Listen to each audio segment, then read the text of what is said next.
the the rough days of finals. Hello, everyone. I'll see if there's some stragglers, but I think we are just going to get going and started. I do have a quick little intro presentation for some people. I'm letting some other people in right now. Oh, cool. Okay, I think that's everyone for now. I'm going to share this. Hopefully everyone can see it when it loads. There we go. Hello everyone. Welcome to Pre-Health Shadowing live session with PA Katherine Footracer. I am Kira and I will be hosting today. I'm joined by Evelyn and Jennifer. If you guys have any questions about PHS, you're more than welcome to private message us or stick around at the end and we're happy to answer any questions you have. So we are an international student-led nonprofit for medical advancement. We're an organization that's working to provide people with these live session opportunities. And we started up during the kind of peak COVID era where shadowing was kind of hard to get. And I think it still continues to be something that is a challenge for students, especially in rural areas or places that are harder to find shadowing opportunities with professionals. So welcome to our session, and I hope you guys learn a bunch of things. We do have closed captioning to accommodate our students' needs. If for some reason the closed captioning is not great or ideal, we do have this recorded and it will go up to YouTube, and they do have a great transcript program with that. That does take a couple days to post, so I wouldn't rely as heavily on that. If this is something that you're very excited to finish up, you're more than welcome to email us at info@prehealthshadowing.com if you have any questions or would like a transcript from us specifically. Don't forget to save us as a contact, though. Even some of our replies end up in your spam. So if you could do that, that would be great while you're emailing us. And if you email us as well, you can join our email list so you never miss a session. And that'll give you little recording updates and who's going to be shadowing next. So if you want to stay in the loop even more than our email list, we do have various social media. I'm probably not going to list them all out, but they all are on this little corner side.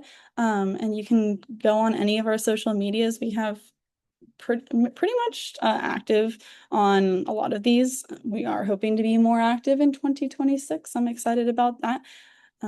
Keep going here. So we do host students from all over the world, and we're always interested on where everyone's calling from. I'm in Los Angeles, California.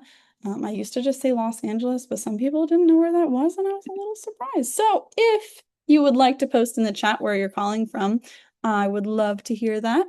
I'll have that up. Another Los Angeles. Ooh, Idaho. Brevard, North Carolina. Hopefully I said that right. Another Los Angeles and Altadena, California. I wonder who that could be. Okay, I'm gonna keep going. So if you're interested in being a part of pre-health shadowing, we do have a lot of volunteer opportunities. Haviland can also talk about her volunteer experience. If you guys have any questions regarding that, you're able to message her as well. It is 100% remote. It's very flexible with your time, especially live sessions. You can join a live session, you can not join a live session. You can kind of be in a bunch of different departments if you'd like to be as well. If you want to do work in any department, you're more than welcome to do several if you'd like. And that's kind of up to you and your abilities or your what do you want to learn about? Because we do have training for those as well. There is another opportunity if you want to join our leadership team. That is as well 100% remote. It is a few more hours and is less flexible than just being a volunteer. Volunteers, you can work an hour a week, an hour a month, or you can work several hours a week or several hours a month. The leadership team is frequently a minimum of 5 hours a week. So if you don't have a minimum of 5 hours a week free, I would not consider the leadership team just yet. Maybe join as a volunteer, see if it's something that you can move things around for and be a part of. That's up to you. We do have various different roles that are available within the departments, and our pre-health shadowing website does have, if you go to the Get Involved tab, you can see which roles are actively open. And if you notice at the end of this, it does say "and more." If you're looking for a role that's not listed, and you notice that maybe no one's kind of in that role, or it's something that we haven't really posted about, maybe it's something that you can create and invent your own little role for. We're more than happy to see where your skills align and if that's something that could better the pre-health shadowing community. So more than happy to do that. If you're a high school student, we love training things. So we have HTP, it's our high school training program. If you want more information, you can go to our website. I believe there's also a chat link as well. And that'll be organizing a charter or an organization, a club on your campus. And so we walk you through all of that. You get trained on how to do that as well. And we do work with your school to help you figure that out. So it's 100% very easy to establish. And if you have any interest, you should go to our website and check that out. I don't know if we have any high schoolers. If you can donate, our program is free and accessible to everyone. All of the community members and anyone who wants to be involved is completely free to do so. We do have accounts so that tracks your hours and your availability. So if you do want to donate, our QR code's there. You can also just go to the Give Butter on our website. That's always a funny name for our donations, but we do run solely off of time and donations of volunteers. So if you can't donate money, you can always donate your time and become a volunteer to help us that way. And if you know anyone who is looking, especially during the holidays, to donate some extra $5 or $1 or whatever they can, feel free to just send the QR code or the link to them and see if they want to help us out. So type your questions in the chat. We will be going over a bit of more Q&A toward the end of this, but PA Katherine also said she would love to answer questions throughout sessions. So feel free to just post those. We will keep track of them and make sure that everyone's question is getting answered. So don't worry if your question gets lost in the shuffle, and we'll be happy to ask that as well. Alternatively, if you want to just raise your hand and ask the question verbally, you're more than welcome to. Please don't just unmute and talk. We want to be respectful of everyone's time and not talk over people. So that would be great. Just raise your hand or type in the chat if you have a question that you want to be verbal about. Take good notes. We do have a quiz at the end of this, and I will have a wrap-up presentation that goes over how you're going to complete that quiz and what that looks like in terms of verifying your hours. And if you have any questions, you're more than welcome to do that. You're going to find the quiz on the course page that you went through to get onto this Zoom today. So if you need anything with that, we'll probably post the course page at the end of this as well. So if you can turn your cameras on, I see another camera. I love cameras. I love faces. It makes it a little more, I don't know, interactive and friendly if everyone has their cameras on versus a bunch of dark screens. But I love that I can already see a few faces. So if you can't do that or you don't want to, no worries. We are not judging you, but I always like seeing faces. So I'm gonna kill my presentation and I'll throw it back to you, PA Katherine. Hi, I'm Katherine Footracer, pronoun she, her. So thank y'all for being here. That we didn't have this when I was a pre-PA student, and I really thought it was kind of neat. So I was very glad to be able to help with this. So I've been a PA since 2008, and I currently work in family medicine in the greater Los Angeles area. Prior to that, I worked in urgent care and did a really, really brief stint in occupational medicine before realizing it wasn't for me at all. I've been volunteering with the PA profession pretty much since I started PA school. So I've been involved with kind of national, state organizations, and I'm happy to talk about that as well. So the PA profession started in the 1960s in Duke, out of Duke University back east, and it was geared to help extend the reach of physicians, and the profession's changed a lot since then. But it was originally started with four medical corpsmen by Dr. Eugene Stead, and he trained them. They came to him already somewhat trained, very much emergency medicine trained and field emergency medicine, and he geared the profession more towards primary care, especially rural health, actually, in underserved areas. And the profession has taken off since then. There is currently about 190,000 PAs in the country, and we add about 10,000 a year through PA students. So the profession is growing really quickly, and there's a lot, and it's regularly gets billed one of the top professions by the U.S. News and World Reports. So that's the basics of it. PAs work in every field. They work in every subspecialty. They work in every environment. And what I love about the profession is it gives me a chance to work in medicine in a way that makes a real difference in people's lives. But unlike med school and being going more a DO MD route, I have the flexibility to change fields without having to go back to school. And for me, that was a big selling point. So, any questions so far? Okay, cool. And let's see. So my background is this is a later career for me. I went to back to school in my 30s, and I managed not-for-profit organizations for about the first 8, 9 years of my career. And so I was doing development and marketing and payroll and all the stuff that makes a business go. And while I loved the organizations I worked with, I felt like I was just getting more and more removed from stuff and wanted to be a little more direct with people and directly helping people. And before I became a PA, I was an EMT when I was in my undergraduate college. So I got some experience there. And then I became a massage therapist and worked as a massage therapist full time for about 5 years before going to PA school. And it was while I was doing massage that I started feeling a little more limited by my scope of practice and what I could do and what I could not do. And see, I see the question, Carol. I'll get there in a sec. And I went back, started taking classes at my community college. And I was thinking about med school or maybe physical therapy or maybe acupuncture. I wasn't sure.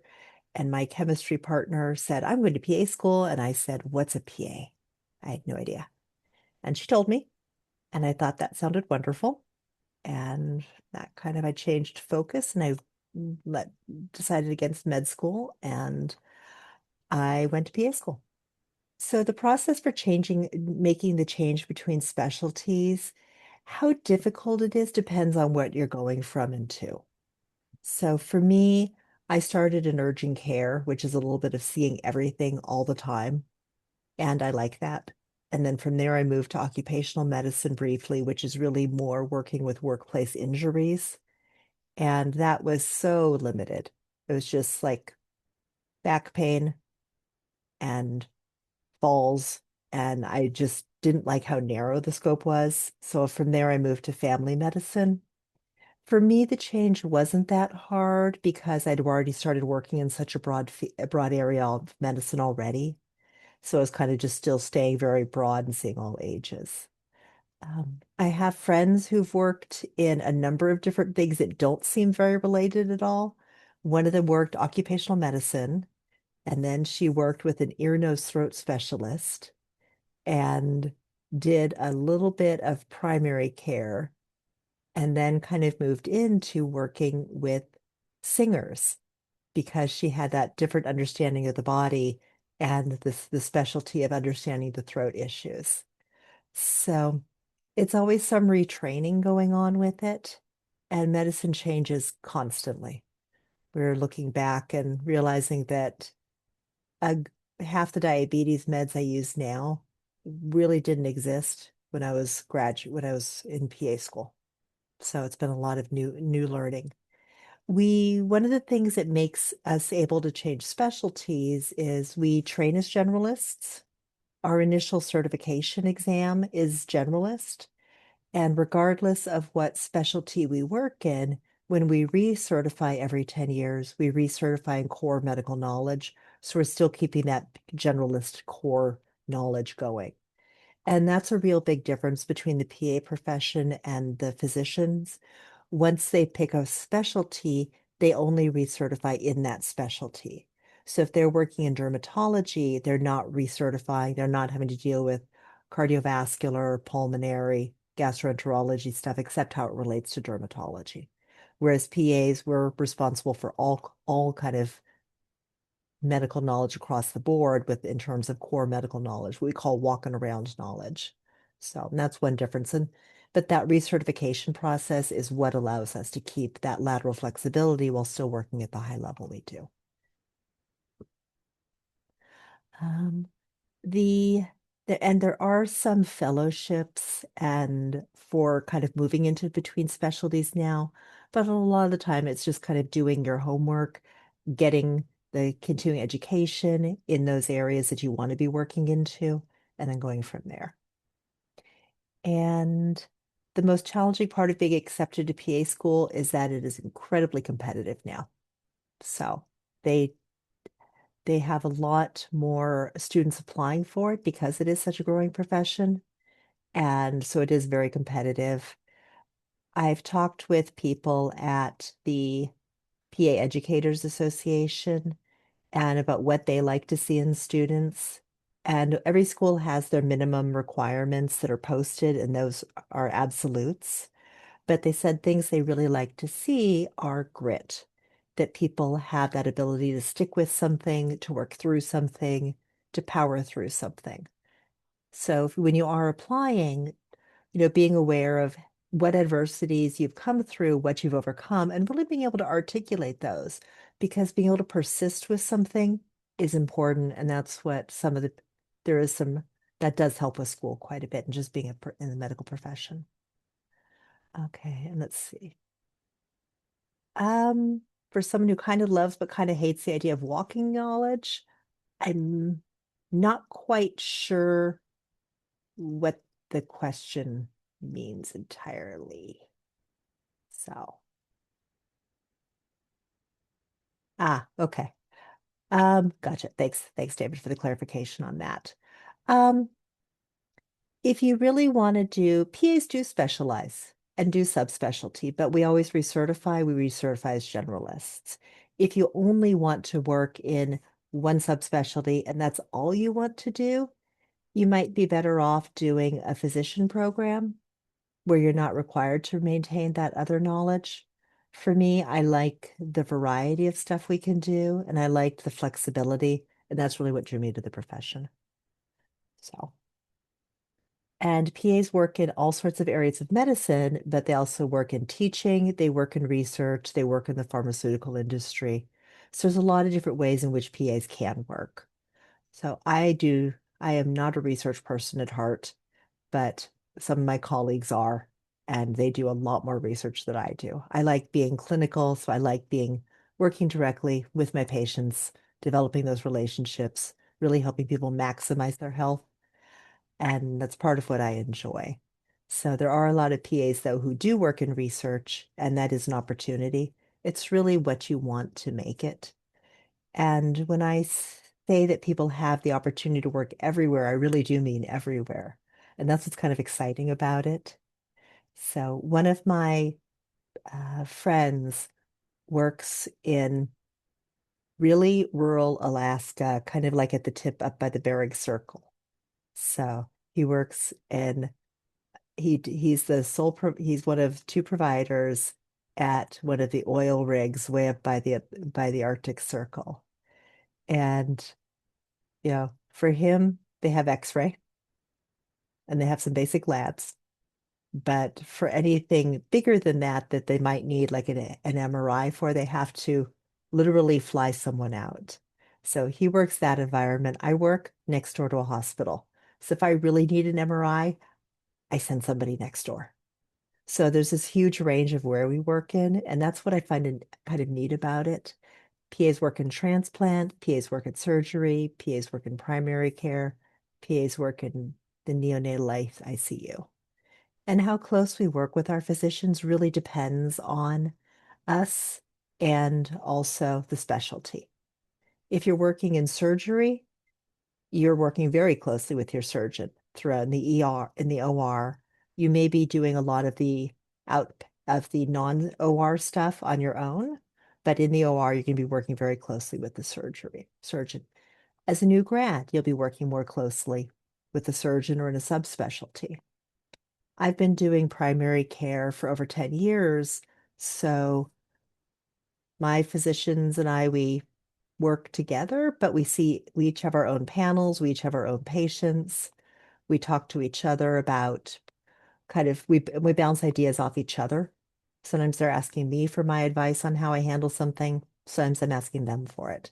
So it really depends a lot on your experience, the specialty, the practice, and what your comfort level is too. Some people want more a tight relationship, and some specialties do a lot more tight relationship. Some hospitals require a patient who's seen by a PA or NP also be seen by a physician that same day. Some don't. So again, it really varies a lot by practice. There's a huge variety in how PAs practice, and it can it really varies a lot. So, and let's see. Let's see. So undergrad, I have back my undergraduate was in psychology and dance. So you can note the complete absence of biology in that. So when I decided to go back to school, I had to take all my biology classes. And I did that at the community college, which was wonderful. I love community colleges. They're great. They're really focused on teaching in a way the London universities aren't. And but I found that coming into PA school as an older student really gave me a different perspective on it. I knew how I learned, I knew how I worked. I was used to juggling work and school and multiple things. And I think that later students have a big advantage over people who are 21 when they're going to school, just because we have more life experience. We've usually had more experience with the healthcare system, either for ourselves or with our family. So by the time I went back to PA school, I'd already kind of seen my grandfather go through his cancer, seen my grandmother go through her diabetes diagnosis, and I kind of had some ideas of what healthcare could mean and really why I was going into it. And I think those connections and really understanding of what you're doing and why, and those life experiences really make a difference. I honestly think things like that, taking literature classes and history classes, because they really help you understand people. And that's ultimately what we're treating. I think those are honestly a lot more useful than like in a second year organic chemistry class, because unless you're going into research. I've never taken organic chemistry, never been a barrier to what I'm doing. So, but I think I interact with people constantly, and all those years of talking with people and taking my grandmother to doctor's appointments and reading literature and history that gave me different perspectives and insights on people, I think is what makes me a stronger clinician. Because ultimately, what we're treating are people. Yeah, I did work while I was in PA school. So I did not during my surgery rotation. And that was, which I just, those hours were starting at 5 in the morning and going until about 5 in the evening. And I just couldn't work during that time. But yeah, I did work in PA school. A couple of my colleagues did also. Again, these were the older students, those of us who had already been on our own and independent for, 10, 15, over 10, 15 years at that point.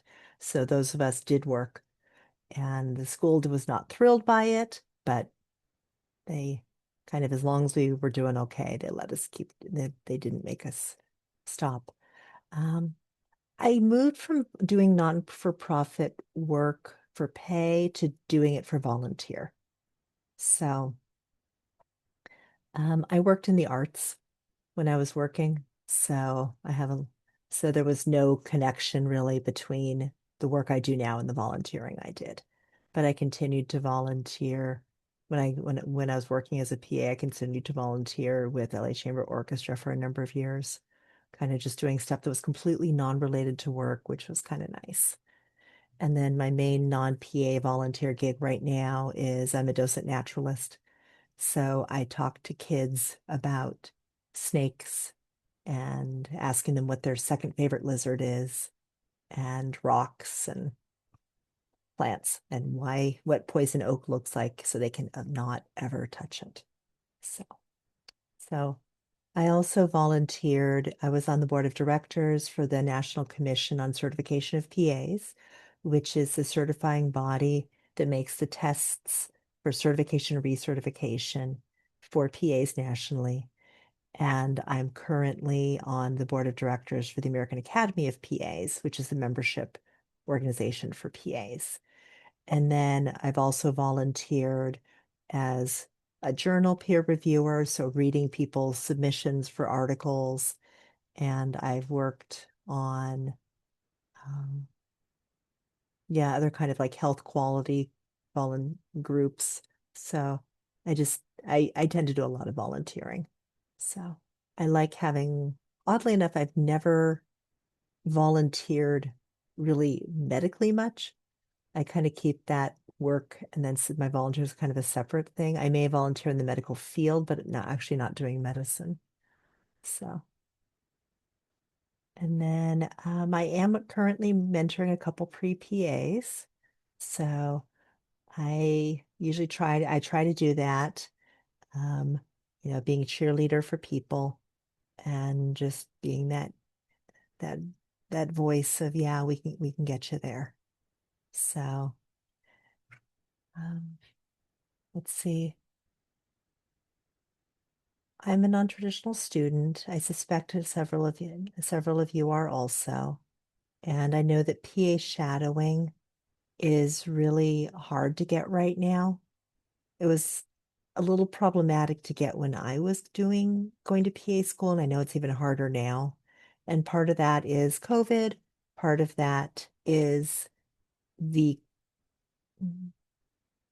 commercialization and industrialization of medicine, because things are not private physician owned anymore. Most practices, they're more corporate owned. And a lot of corporations don't see the benefit in further in kind of helping the next generation of profession. Um, so that is one of the barriers to shadowing. Where I work currently, we're only allowed to have pre-PA shadowing among current students of the university.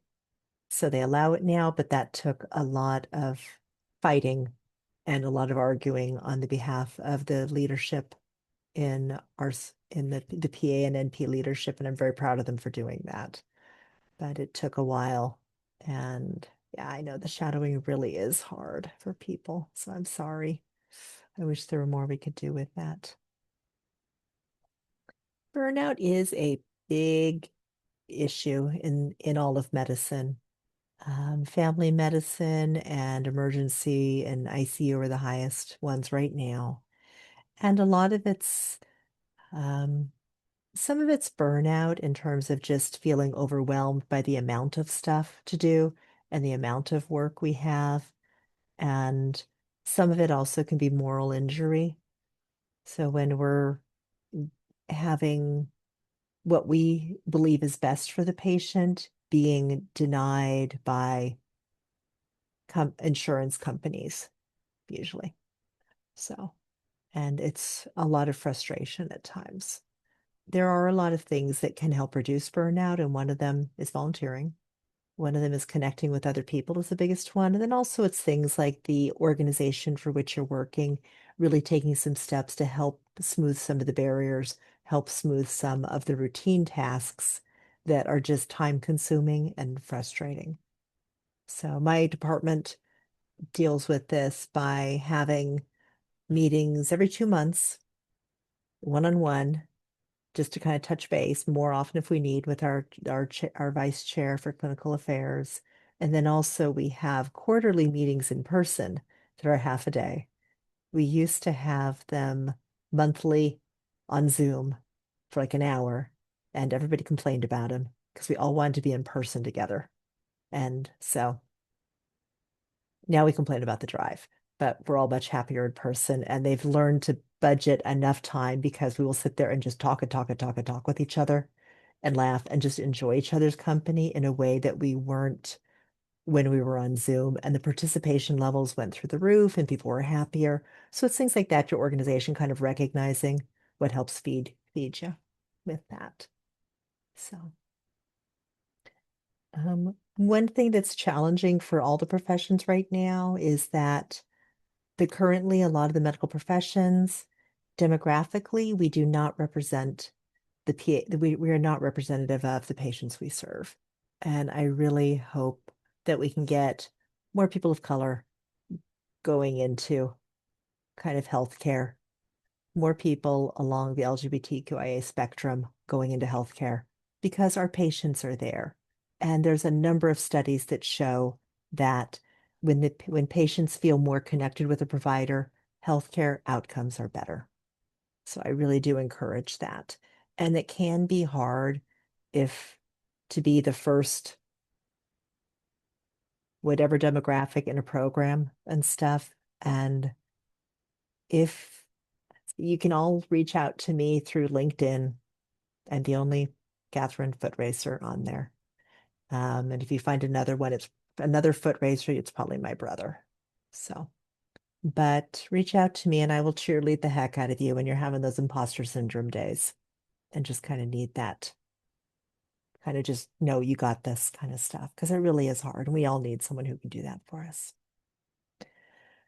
I went to PA school back east. So I'm from Los Angeles and native Los Angelina.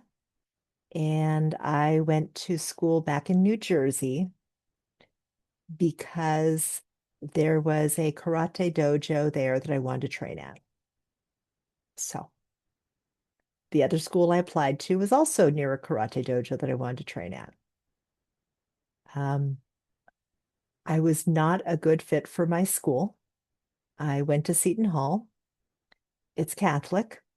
I'm not, and was not the best fit for me, but it met the other requirements that I had. I liked the fact that it had a research component. I liked the fact that it was near a metropolitan area, so there'd be a really wide diversity of populations I'd get to work with. Um, and we did have some occasional clashes with me in administration, and we all survived. So, but yeah, all the PA schools were accredited by the ARC-PA, and they all meet minimum requirements. And if you're having trouble at a school, there are resources outside of your school. ARC-PA can help, PA Educator Association can help if you're having trouble as a student with more administrative things or feeling kind of being picked on or bullied by admin. So there are some resources for that. And then I worked in New Jersey for a few years when I first got out of school. And then I came back home because I just missed California. So clinical hours as an undergrad, either volunteering or working. So I worked as an EMT. I got my EMT certification one summer when I was an undergrad. I was thinking about med school for a hot minute. And I got my EMT and I worked on an ambulance and I volunteered with the emergency stuff at the emergency kind of programs at college. And I was one of the volunteers. So at different college events where they'd have like the first aid booth, I was working there. And I taught for the American Red Cross for that. So I got hours through that. I argued with my program that they should accept my hours as a massage therapist because it really was hands-on working with people. So I argued with them for that. So, again, part of it varies a bit, but I think things where you're actually working with people are better than more abstracted things. Because while most healthcare interactions are great, they're wonderful, we say thank you to each other. There are days where patients just yell at you for something that isn't your fault. And you've got to be able to recognize that all is part of healthcare. The thank you, the getting someone well and getting them so they feel better and they're able to expand their life more, but also having someone yelling at you because their medication isn't being covered by the insurance company. They don't understand why I can't make the insurance company cover it. And they're frustrated or scared. And so it's you, I think, experiences that give you both. So you really are making an educated decision going into the profession that, yes, this is something that you want and really believe in it. So between PA and NP, this isn't going to make a whole lot of sense to you now because it didn't to me for years. PAs are trained in the medical model, so we train along with the physicians. NPs are trained in the nursing model, and I didn't understand what a big difference this is in terms of thinking until my husband went to a nursing program and got his RN. And the the thought processes and how they kind of approach problems are very different between the two professions. And NPs have a little more autonomy in some states than PAs do for independent practice, but they tend to have more narrow focus and they don't have the lateral flexibility. So it's always a little bit of a trade-off. So, for example, an NP who's trained as a pediatric NP cannot see patients who are 19 because they're no longer pediatric. So, um, as an example, and they have the additional training, but it's within it's a more narrower band. So PAs train as generalists, so our rotations include primary care and internal hospital medicine, include emergency, include psychiatry, include women's health and pediatrics. There may be others as well, but we train in all of those in our school. And NPs, depending on what practice field they're going into, will not. They may have just a much more, here's what we get trained in. So it's a little bit of a trade-off of autonomy versus flexibility. So, and let's see. Some of the key things I remember about being a non-traditional student among the younger traditional students. I was older than a couple of my professors when I went to PA school. That was just a little weird. Um, and it was, I was also realizing that two of the students were young enough that they could have been my child. So, which was just a little odd. But it was being more patient with them in that they were still learning how they learned and that a lot of stuff that we were seeing was new for them. For a lot of the students who came straight out of college without significant work experience or without clinical kind of patient hands-on experience, they may have gotten hours like doing pharmacy tech work, which really, while it qualifies, doesn't really get you that interactions with patients. So for some of them, it was the first time they were encountering somebody in distress, just emotionally or physically. So, and that's a hard thing. So I think for anybody, the very first time you're in a life-threatening situation with somebody's life is in danger, and it it's it's hard. And for me, the first time had been in when I was an undergrad, and I'd seen it at like 18, 19. And that was really hard. It was when I was an EMT, and we got a call to someone, and we were doing CPR, but we all kind of knew it wasn't going to work. So just because there were too many other things going on with him. And at the for I was a wreck for a few weeks afterwards with that. Just didn't know how to emotionally process it. None of my friends knew either because they were all 19 and hadn't been in the situation. It was just really hard to deal with. So as an older student, I kind of took a little bit of that role, just kind of helping the other students, a little more traditional, just kind of having that, hey, maybe you should talk about this, just a little more trying to give a little more support and let them know it's okay to seek support for this and that the programs have more support versus when you're just kind of working on your own. So, um, also I found that I knew how I study best, and I pretty much refused to do anything that didn't work for me in studying. So I think by the time you get to grad school, you should know how you study best. Just, do you study best in groups or by yourself?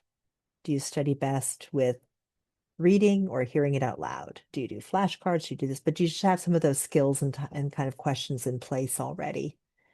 And um, so I kind of knew how I studied best and just didn't do anything that wasn't what made me study best because I'd already kind of figured that out. So a lot of it was just having figured some stuff out already. Oh.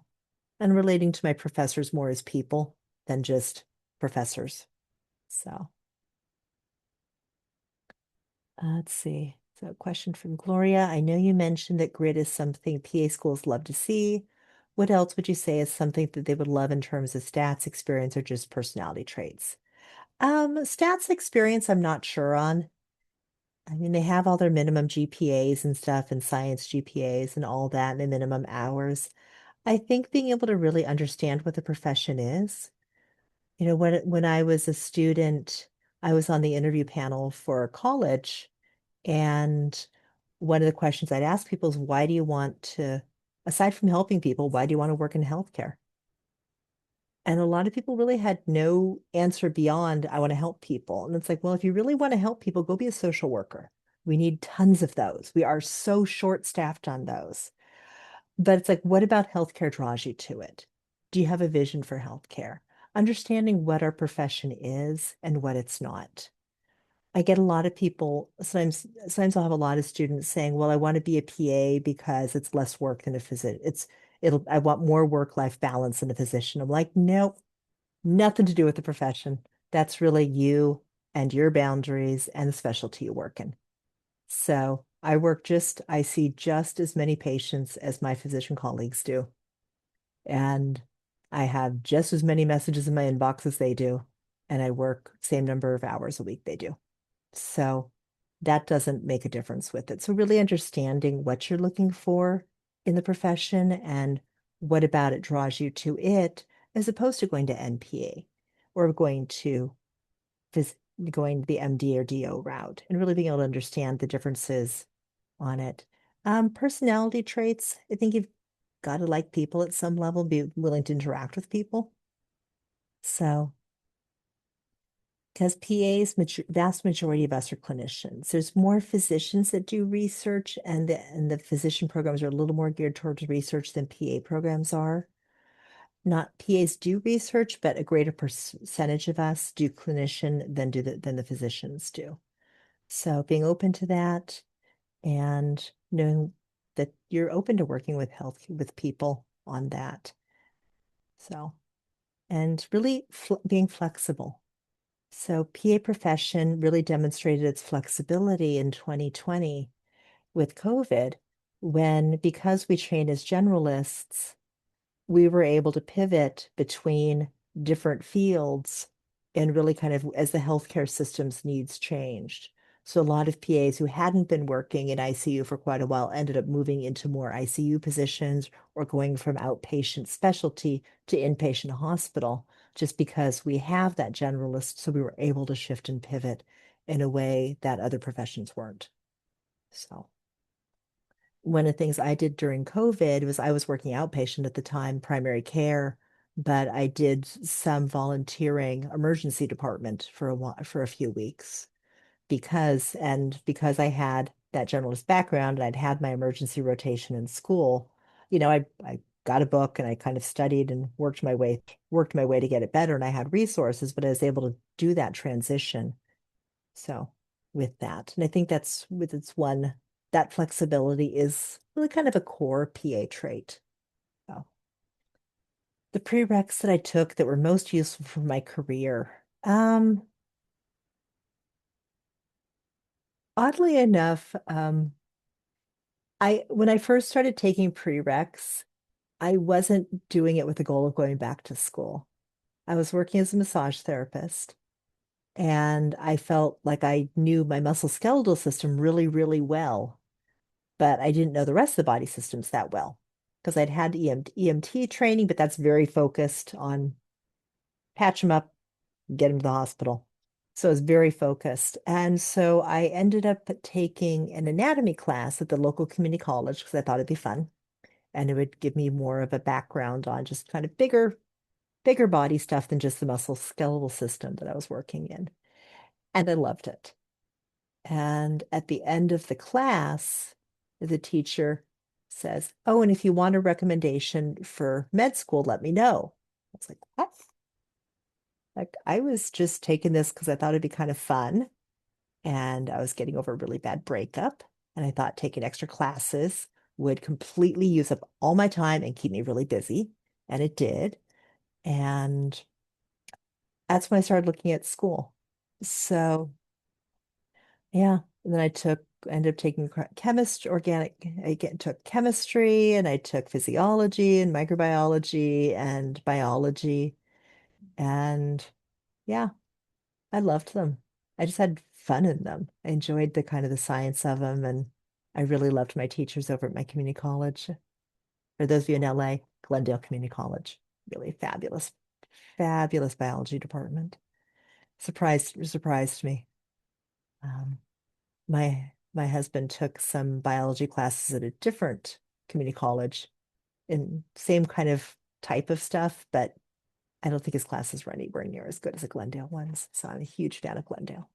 So, but what did I take that was most useful for my career? Probably um,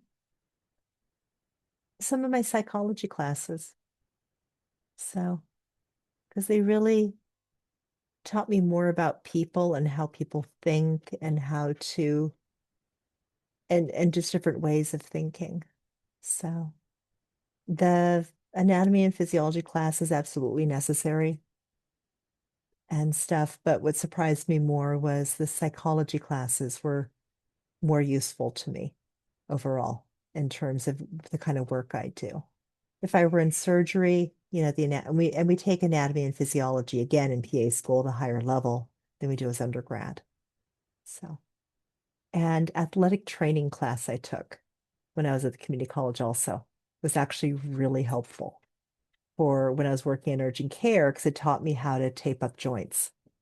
So, and just kind of gave me another set of vocabulary, another way of approaching an injury that I really enjoyed that. So, yeah, the athletic training surprised me how much I enjoyed that class. Yeah. And again, I think I just took it because it sounded kind of fun and was kind of vaguely adjacent to stuff. So, and then microbiology, I loved. That one was just fun. It kind of convinced me. For those of you who haven't had microbiology yet, microbiology, the big takeaway is that the world is just out to get you. Viruses, prions, bacteria. It is amazing we don't die every day. Our immune system, all the systems of the body, it's just they are pretty phenomenal. So yeah, that was my takeaway from microbiology. Like parasites and viruses and bacteria and prions. Like, wow. Yeah, just kind of terrifying. So okay, let's see. If there were two things I would change about the PA profession, what would they be? Not including massage therapist, but I think average massage therapy is a good thing. Um, the things I would change about the PA profession, huh? Really sure on that one. I actually like the profession quite a bit. Um, I'd like to have PA school require people to have some kind of service industry work first. I wish they did that for med school too. Um, but it's something that I think, again, it's something where you're interacting with people, where there are good and bad interactions, and just dealing with people when something goes wrong and it's not your fault, and still dealing with it. And I think that's an important skill for every healthcare provider, regardless of the field, to have that experience. So, so I would kind of change that. Um, let's see. I feel like you were lucky to have good teachers, and how did you handle instructors who did not enjoy? So my my undergrad classes were great. Really had great experiences with them. Um, I didn't have any bad teachers at my PA school, but I had a couple that were not used to non-traditional students and um, were were a little paternalistic in a way that just didn't really work well for me. So um, they, you know, I so and the way how I dealt with it was just kind of did the work because if you're having good grades, they really can't tell you to not ask questions about stuff and not raise a stink about things. So, um, so I definitely raised questions at a Catholic school about LGBT health and issues and women's health and contraception. So, and the questions were not that welcomed by all my professors. Some perfectly happy to talk about stuff. Others really were not appreciative of this. But when you're doing well in class, they can't tell you, oh, you should stop worrying about that, focus on this other thing. So, so basically, the better your grades, pretty much the more trouble you can make. And they really can't do a whole lot about it. So, um, so yeah, so I learned a lot. And I knew it wasn't a top school when I went there, but it met my other requirements. So I was willing to compromise a little bit academically. Since then, they've had some changes in faculty and leadership, and it's a much stronger school. And if you hear tapping or whining, my dog is kind of convinced that it's dinner time, even though dinner time isn't for another, over an hour. So, so just, yeah, so you may hear little bits of tap, tap, tap, tap, tap, tap, tap, tap, tap, tap. So, let's see. Did I feel like the PA school gave me resources I needed to succeed, or did I mostly rely on a support system outside of that? Um, in terms of the resources to succeed in the profession, absolutely.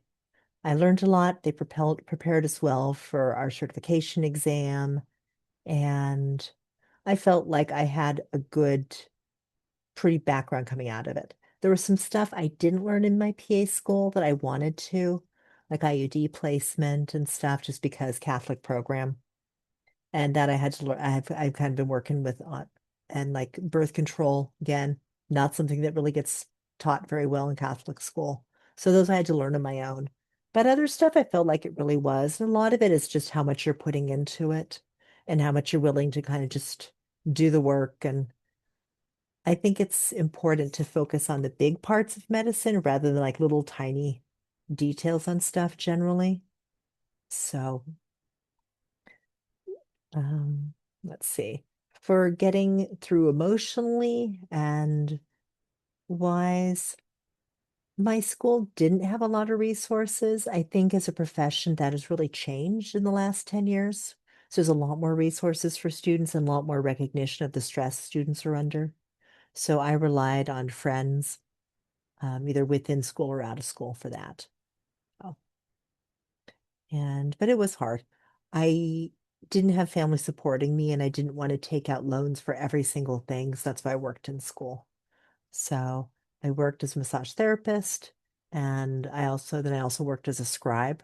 So I scribed in the ER for a while, which is convenient because ERs were open 24/7. So after school, I'd go to school, take all my classes, bring my books. I'd park at the hospital, set a timer, sleep in my car for about an hour, and then go in and work for a couple hours, and then go on home. And then I'd study in between stuff. And if I really got stuck in, when it was a slower night, I'd get more studying. When it was busier, I'd get less. But it was hard, but I did it.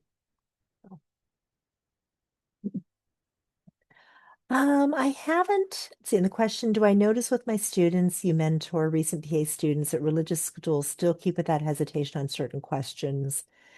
Is the hesitation enough to avoid religious schools if we're interested in some of these topics? I think it's really changed. I don't have a whole lot of different examples, but I know Seton Hall, where I went, really has changed dramatically.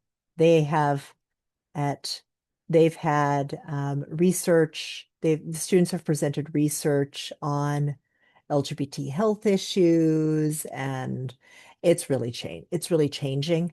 So I think it depends though what school you go to. There are some schools that are much more culturally conservative that you may not get a good answer on it. So, but I think it depends on the school. But I know Seton Hall really changed. Again, a lot of that depends on the leadership at the moment with it. So, so typical day for me is I do 410s. So I usually start work so my first patient's booked at 7. And I get, where I am now, I get either 20-minute or 40-minute appointments, depending on what they are. 40 minutes are for things like preoperative evaluations, hospital discharge follow-ups, new patients, complex physicals. So anybody kind of like over 50 who's getting a physical. The 20 minutes are more for following up on stuff. So if following up on somebody for their blood pressure, or if I'm seeing somebody for ear pain, those are the 20-minute slots. And I get a range of them throughout the day. And let's see, my last patient of the morning is booked at 11:20. And then I get break for lunch. And then my first patient of the afternoon is 1 o'clock. Last patient is booked at 4:20. I usually have a couple telemed slots in there too throughout the day, which I'm I'm still kind of mixed on telemedicine. So I find it a little hard at times for stuff just because I'm a very kinesthetic person. I mean, I did massage, so I touch all my patients. Very few exceptions. So, but that's part of how I connect with patients, and just seeing how they're moving, how they're walking, just how that energy kind of feels is part of what I do as a provider. So being on telemedicine can be a little harder for stuff for me at times, but it really is convenient for a lot of times, especially for like my seniors when it's raining and I'm like, no, don't drive. Don't go outside. Just don't slip. So I like the option. It just, some things work better than others. So. And yeah, I have an assistant. I have an medical assistant who works with me, and we'll kind of start. I usually get into work about 6:30, and we'll kind of look at the schedule for the day. I usually have previewed it the day before, taking a quick look and like what things that may need a little more, like, oh, this person just the reason says follow up. And I'm like, no, this is what they're following up on. This is what I'll need with them. It's like, okay, if I'm running late on this person, you can get this ahead of time before I come in, or this one has a preoperative exam. They will need an EKG, or this one, I know she's going to need EKG. Just go ahead and get it on her. So it's that kind of touch base back and forth. So I rely on my assistant a lot and my staff a lot. So, and I'm very lucky where I am now to have really wonderful staff. They're just a great team. They all take ownership of our patients, which I love that they do. So it's not my patient, it's our patient. And I really like that for the clinic. So, and yeah, family medicine, it's kind of, we see everything, and that's part of what I enjoy about it. So, in one day, I'll have physicals, and I'll have blood pressure and diabetes and thyroid. I'll have depression, anxiety I'm working with. We'll have preoperative visits. We'll have somebody following up who's in the hospital for heart failure. Yeah. We'll have somebody who twisted their ankle or is having back pain. And I just like that's what I liked about urgent care, is that we get all of those things. We get a range of stuff. And that's what I like about family medicine also. But with family med, you get to know what the follow-up happens.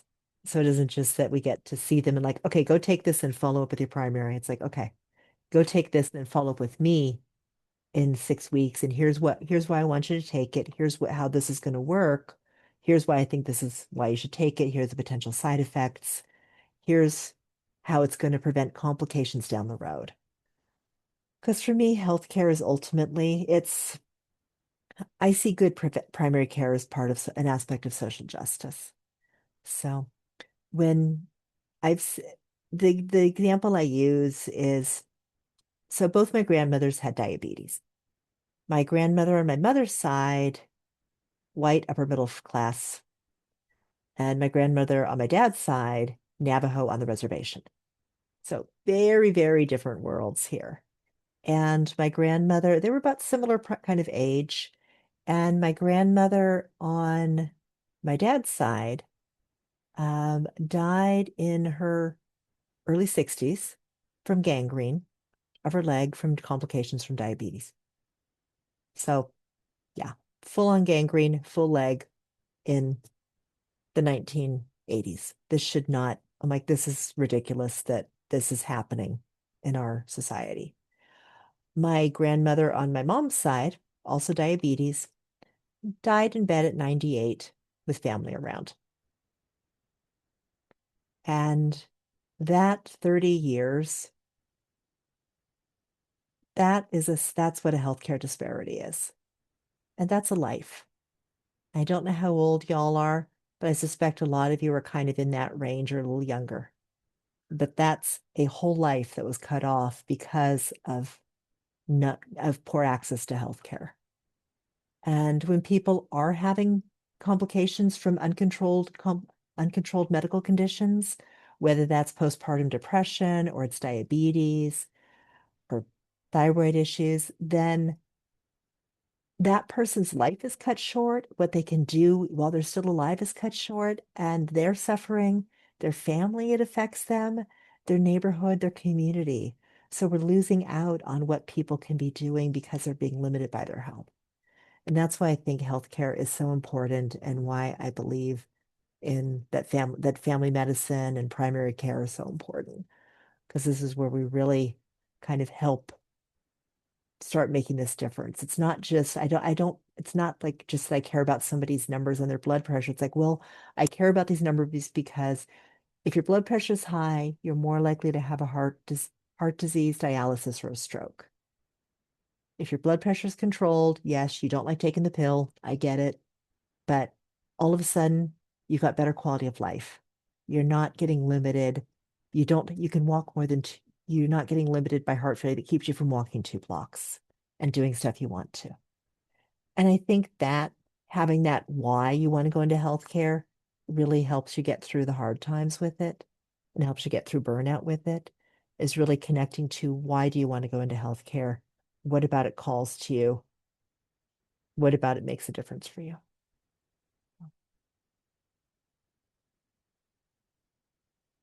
Questions on stuff?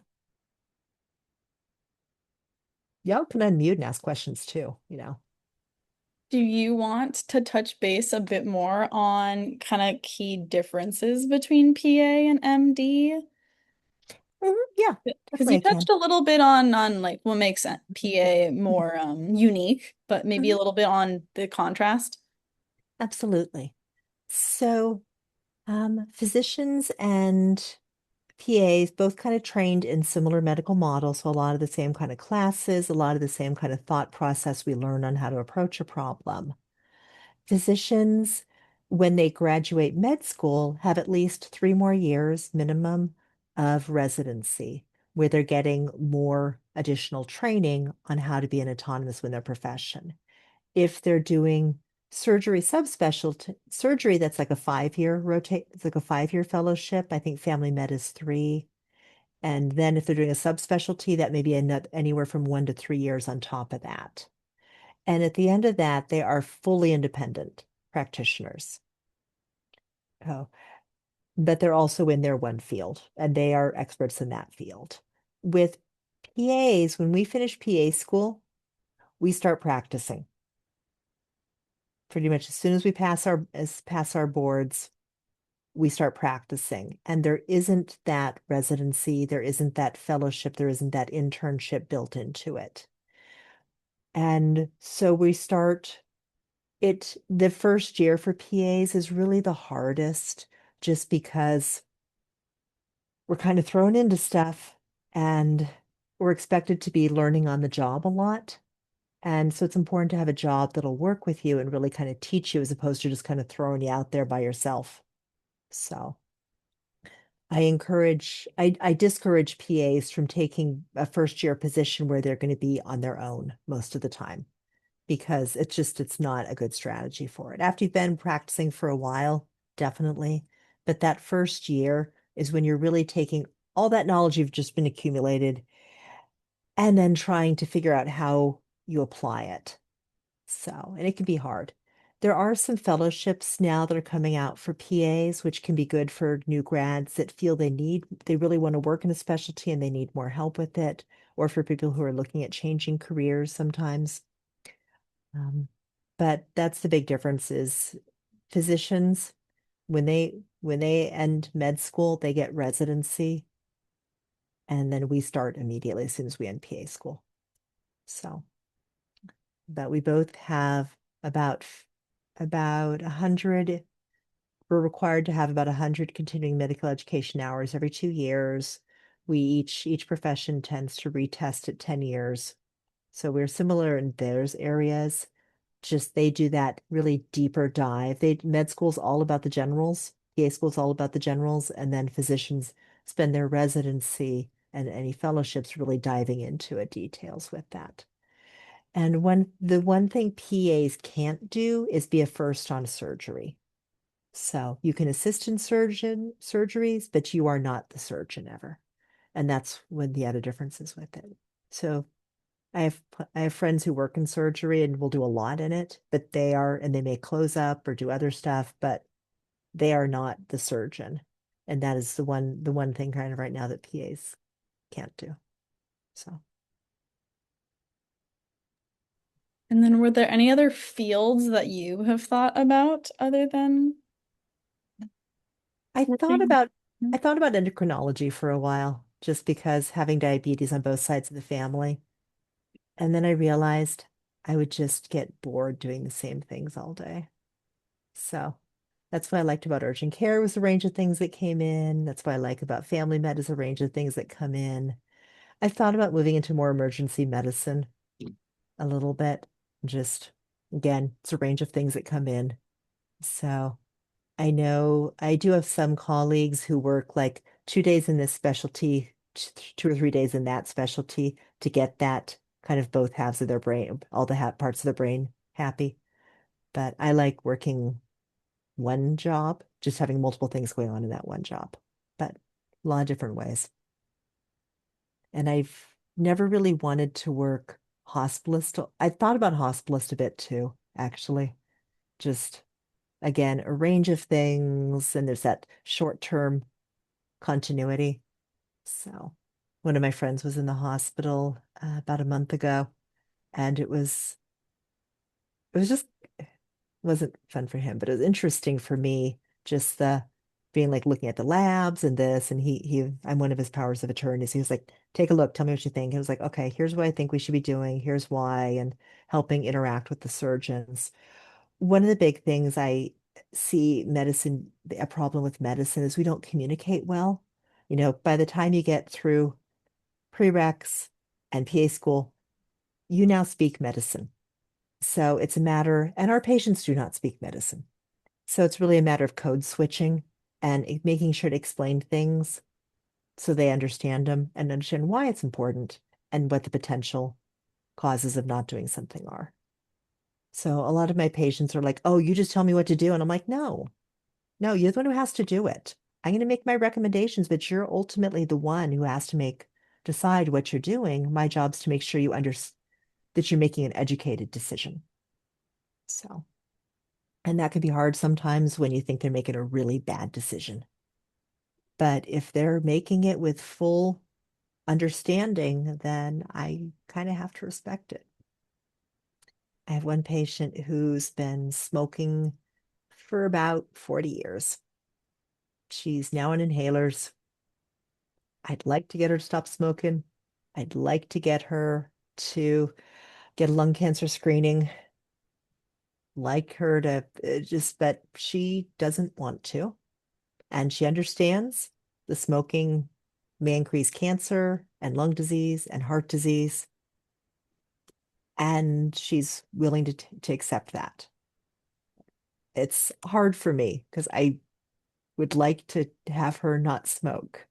I would like to see if we can get her COP to reverse itself a little bit because this is a brand new thing. She's only just started this year having the inhalers. I'm like, and it's frustrating because I can just see that in a couple years, her quality of life is just going to tank, I think, with the way she's going. But to her, the quality of life from the smoking, which she really enjoys, is that's her priorities. And it's like end of life planning. It's some people prioritize length of life, some people prioritize quality, and it's ultimately people's choice, and that could be a hard thing to kind of accept. So let's see.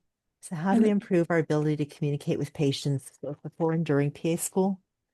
Um, I think this is where having jobs that put you interacting with patients really come in. So that's why I kind of joke with like PA educators that everybody should have to like work food service for a year. Just so just because interacting with people constantly just kind of helps you develop some of those skills that if you're just a student, you don't have, or if you're working kind of behind the scenes healthcare, you don't have. So, um, and I think for doing that immediate connection with people, so especially in environments where there's no longevity of care or there's a revolving door of patients with limited rapport, it's being present with them when you're with them. So I always try to sit down when I'm in the room with the patient, just for that moment, just so that I'm on the same height they're on. And it just kind of tells them I'm here with you at the moment. So I'm not on my way out the door, but taking a moment and just kind of being present with them. I think having mindfulness practices of your own that you do is really helpful for working in healthcare, that just kind of lets you be present both with yourself and then broadening that to other people. So, in an environment like urgent care or ER, there's always something going on. There's always something that needs more attention. I know in family med, I'm like, oh, okay. I'm like, how late am I running late into another person's appointment? What are they needing? I just got like messages popping up on my screen. Teams is absolute evil. And just for distraction, I'm like, oh my gosh, and stuff. But it's being present and like, okay, I don't need to go back to focus and just trying to stay grounded and stay present with people. And some days I do it better than others. And yeah, trying to give myself some grace on the days I don't do it well. very understandable. I like the sit down idea. I've definitely seen a lot of doctors that rush in, rush out. A lot of people tend to ask, I don't know why, saying AI is taking over. Do you think at some point AI will be helpful or not helpful in PA fields? Has everybody seen Terminator 2? We all know where this is going. Um, I think AI does have a really strong role in medicine, actually. There's been some experiments being done with it in radiology where it's picking up it's AI is very good at pattern detection and it's very good in limited areas. So things like mammograms, chest x-rays that are just kind of like radiologists are reviewing literally hundreds of these a day. I think this is absolutely a place for AI because AI does not get fatigue looking at images constantly. And I think there's some stuff really high potential for that. I think it does need a lot of um, guardrails around it, but I think it definitely has some places with it within medicine. Some of my colleagues are using it for documentation. So with patient permission, having like a little app on their phone that will listen in and then generate the parts of their note for them. And then they go through and review it. So I haven't tried that yet. It's on my list of things to do, but I know that's one area. I think it may be able to help with some automated tasks like medication refills. Currently, we have a pharmacy team that does that, that has certain criteria. Okay, if it's been X many months in a visit and the kidney function is better than this, then we can refill. If not, then this. And that's something that honestly could be used AI for the things that easily meet the criteria. It's things that are outside of that criteria that we really need people for. So I think there's roles for it. Um, I give my patients one of the things one of my kind of preset phrases I have that I pop into patient discharge information is good resources online to go to. So people aren't going to AI immediately because it lies and makes stuff up. So, and I want my patients using and looking and being involved in their healthcare, but I want them getting accurate sources. So,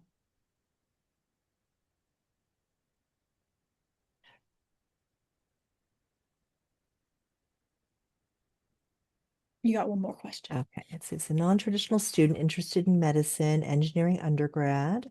Could you share some more advice on figuring out whether healthcare is the right path and ways to get meaningful exposure along the way? Um, love the engineering. So, and that's already kind of just it's a degree in problem solving. Um, so I think one thing is being clear about why you want to work in healthcare and what end of healthcare you want to work in. If you want to be working in patient-facing healthcare, or if you want to be working in more research healthcare or more healthcare sciences and stuff.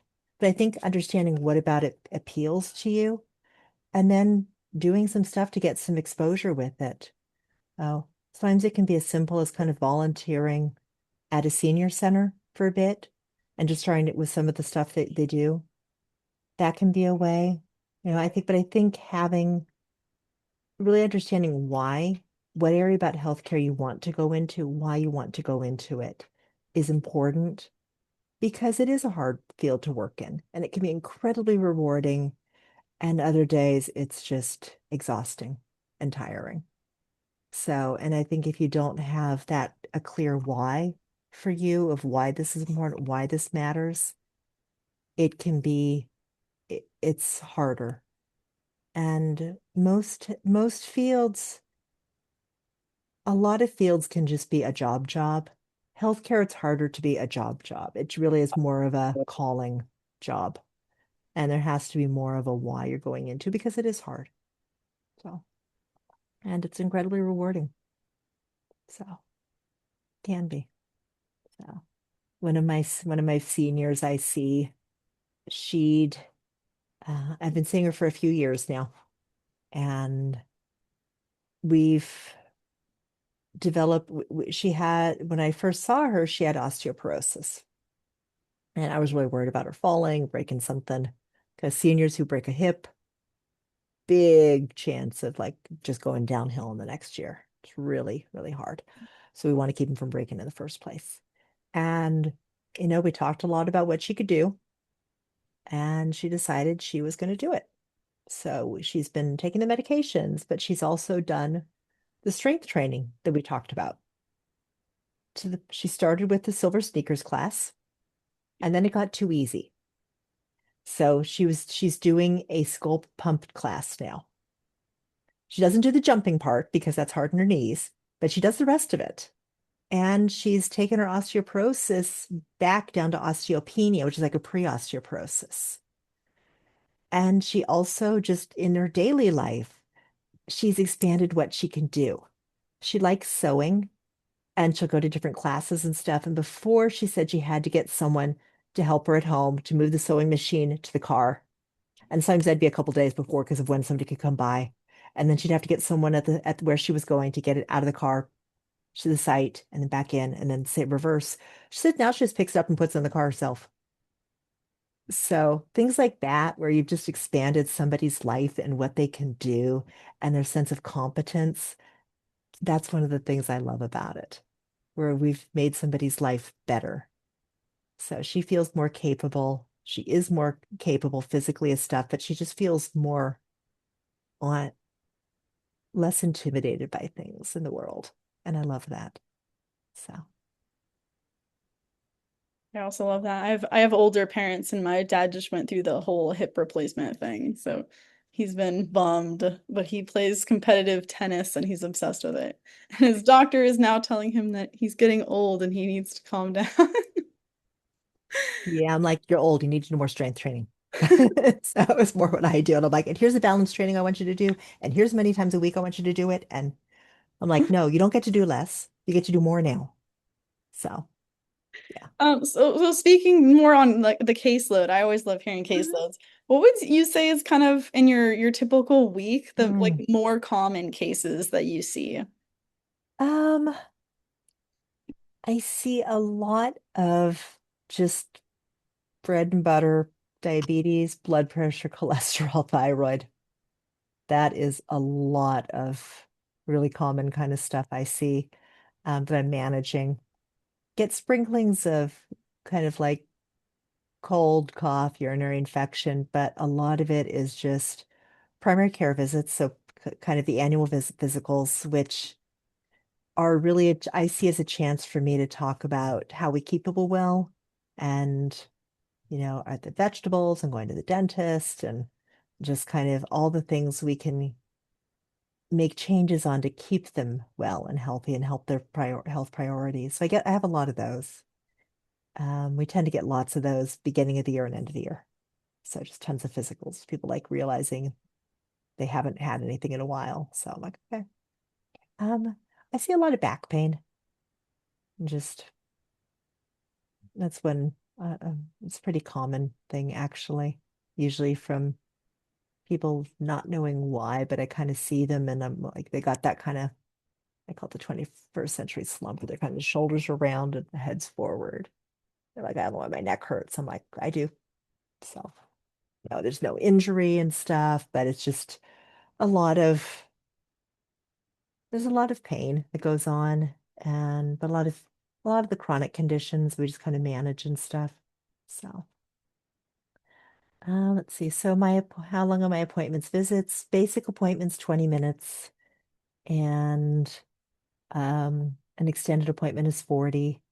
And that extendeds are for physicals or preoperative evaluations or hospital follow-ups or kind of new patients because there's just so much new stuff to take in on someone getting all their history and their surgery history and just kind of all the meds they're taking and being like, "Mm, no, sometimes we'll have people come in and tell me they don't have any medical problems, but here's the 5 medications they take." And I'm like, um, no, let's go through these. Why are you taking, if you have no medical problems, why are you on 5 meds? What's going on here? And figuring it out and tracking it down. And because a lot of times people don't know. And that's the kind of a health literacy thing. And that's on us as providers. Our patients should understand what they're taking and why, and not just be like, well, I take it because they told me to. When I see my patients after a hospital, after they've been hospitalized, one of the first things I ask is really, what do you understand what happened at the visit and what was going on? Because when people are discharged from the hospital, the nursing staff will definitely go over it all with them. But people feel horrible. That's why they're in the hospital. They're not having good days. They're just not taking anything in very well. So it's really a chance of going through and explaining to you, okay, they said you have some heart failure. Here's this. Here's what this means. Here's how we're going to protect this. Explain this is what's going forward. We can manage it, but we can't cure it at this point. And just kind of explaining, here's what this means, what happened to you at the hospital. Here's what we need to follow up on. So I actually enjoy those a lot. Um, See, so question, do I have to talk to pharmaceutical reps because the doctors don't want to? There's nothing I do that I do because the doctors don't want to. So, um, I have my own patients, I have my own panel, and none of us ever want to talk to the pharmaceutical reps. So, at my job, fortunately, in my practice, they don't allow them, so I don't have to. So the front desk has to deal with it. They come up to the window and they drop things to the far. They drop paperwork to the front desk to give to me. They know they can't, the front, they know they can't come back. And the front desk shows it to me and says, "You want me to put this in the trash?" And I say, "Yes, please." So we have a system. So there's reps I will talk to, and um not at work though, because we're not allowed to. Pharmaceutical reps are a lot of times a lot of the medications are they only send reps out for newer medications for which there are no generics or or a new one that they're for branded medications, even if there's a generic available. A lot of times these medications may not be the best ones for my patient, and there may be older, cheaper ones that don't have different side effects and stuff. So I don't, and the pharmaceutical reps tend to present very limited sides on stuff. They don't tend to be medical people. And so a lot of I early on my career I used to talk with them a lot more, but a lot of the questions and the answers I'd get would just be very vague. And most of my patients are not on a lot of these meds. I do primary care. I think it's different with the specialists, especially in like things like rheumatology, where there are so many new autoimmune medications coming out to manage autoimmune conditions. But I'm generally not starting patients on those. So, um, yeah, I'm just not a fan of talking to salespeople. So, actually, pretty much any area. So, Do you have flexibility with your, I mean, I know that someone asked the how long are your appointments or visits. Do you have flexibility in doing that? If you have a patient who say has a more complicated case, could you allow them more time, or is your schedule really fixed those time sequences? um, if I have a space available, I can do that. But tomorrow I'm booked solid, so I have no openings. So, um, so if I do end up taking more time on a patient, it comes either backs me up further or I take it out of somebody else's time, or I kind of sit there and cross my fingers for a no-show to kind of catch up on stuff. If I know something's coming down the road, my staff sometimes can book a longer appointment for someone if needed. So, um, but it's in the moment. Mm-mm. So if something's been booked inappropriately, and it was booked for a 20-minute visit for like an urgent care follow-up. But the patient says, "Oh, after I went to the urgent care, then I was admitted for a week to the hospital." I don't, I still just have that one 20-minute slot where I'm trying to shove it all in there and stuff. So That's always rough. it is, it is. And a lot of times scheduling is something that every provider kind of complains about because the people doing the scheduling generally are not medical people. And the patients are not medical people, so it could be a conflict of of getting the right time for the condition for the right reason, getting the materials in advance. So it's a Yeah. challenge every place. So let's see. Are there David asked if there's any subspecialties these? within family medicine, or are there subspecialties sitting on a master list somewhere? Yeah. Um, Technically, cardiology, endocrinology, pulmonology are considered subspecialties of medicine. Most people tend to think of them as their own.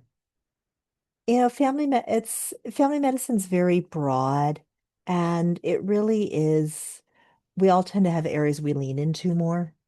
So one of my colleagues loves seeing babies. So she has a lot more babies on her panel than anybody else because she just loves seeing them and just really enjoys it. So um, another of my colleagues, I tend to have more seniors. So um, and so it kind of just depends a bit. I have colleagues who just they get a panel of teenagers because word spreads that they're great with teens. So they're not formal special subspecialties within that, but just kind of what you lean into. And I love where I work. I love that the long COVID clinic um, is in family medicine department. Street medicine is in family medicine. The HIV fellowship program is in family medicine where I work. The geriatric research center is in family medicine. Um, Transgender medicine is in family medicine. So we pretty much, our geriatrician is now in family medicine. So it really kind of depends and on the department and where things are. And even within my institution, different departments use PAs very differently. So in family med, we're seen as kind of full partners on stuff, and we have our own patients. We get people who are like, "Can I see? Will you be my doctor?" I'm like, "I'll be your PA, but not your doc." And they're like, "Fine." But like in another department, PAs don't see any of the new patients or don't have anybody assigned to them. They kind of do supporting, and people are assigned to doctors. So how places practice really varies even within one institution. And those are between different departments. So Very interesting. We're a little over on time. Does anyone have any throw out last minute questions? I want to be mindful of PA Catherine's time, but I think we're good. I'm going to share my yeah, close out slides, and I just want to thank you, PA Catherine, for coming yeah, and kind of talking to everyone. A lot of people had a ton of questions for you. yeah, my pleasure. And please, if you do reach out to me on LinkedIn, give me a little context, like part of the pre-health shadowing thing, or else I'll be like, who are you? Oh, okay. Who's this random student? Yep. I probably still will say yes, but yeah, it helps. And if you're in LA, please feel free to reach out also, because we can also do some stuff in person occasionally sometimes. That would be even nicer. I love face-to-face things, and I love that some people had their faces up. Wow. I mean, I always love seeing people's faces and maybe even looking at your room, but so let's close out our presentation. We're a little late on time. Hopefully you guys don't mind that. You had some great questions. I wanted you to get all of your questions in. We always recommend everyone reflect after every session you have, whether that's in person or virtually. It's something that works great for your PA applications, your med school applications, any of your pre-health applications. A lot of times we'll ask you what's meaningful, what's core memories, and it's very helpful to have reflections on any shadowing that you do for professionals. And so here's a few questions. I have my own questions. I think you should also have your own questions if you don't already. But here to start you off is, what was your favorite moment or example from today's session? What's one idea from today that you're more excited to explore? And what's one key takeaway or idea that stood out to you most? You feel free to post these to write a little more formal one, and you can share on LinkedIn. And you can even maybe tag PA Catherine on that and see if she maybe will comment or reply to yours. But we will also repost those. It's a great way to kind of market yourself in social circles and to give yourself a little bit of leeway in becoming a more competitive applicant. So if you want to share those, kind of highlight, you don't have to necessarily post your certificate like this one has, but you can always just share a little reflection on what you thought and how this has kind of motivated you to go where you're going in your pre-health journey.